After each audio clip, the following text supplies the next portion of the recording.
Let's look at one of the more difficult situations you might encounter in GCSE physics.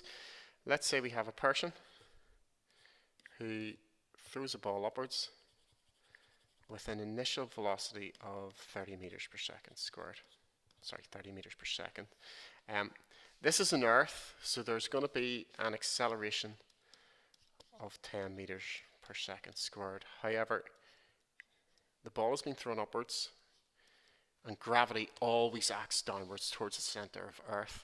Now, because both these things are vectors, it's very important we take a particular direction to be positive. And because the ball is being thrown upwards, in this case, I would take the upwards direction to be positive for all my vectors, which means if the acceleration due to gravity is downwards, we need to turn that into a minus sign. Now, quite often what this question will ask you is, how long does it take? So we're trying to find out a time for that ball to reach the very, very top.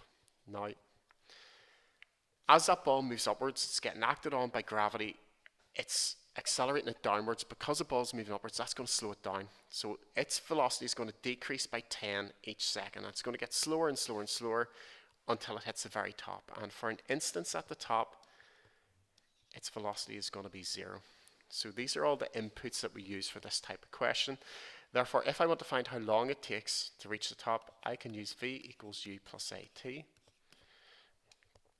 V is 0, u is 30, minus 10t. If I add 10t to both sides, and then divide by the 10, it tells me that the time it will take to get to the top will be 3 seconds. Once we've worked that out, we can also work out then how high the ball gets, or what is its maximum height. Now, we don't have an equation for height, but we can tell a distance in an upwards direction. So we're trying to work out a displacement. Anytime we're dealing with u's, v's, and a's, you should always think vectors.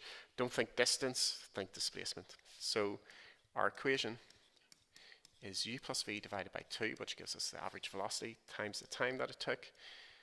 U was 30 plus 0 divided by 2 times the time, which is 3.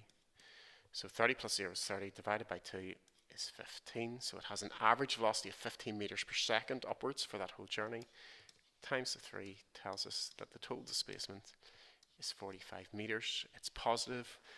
We took upwards to be positive, so it'll be 45 meters up.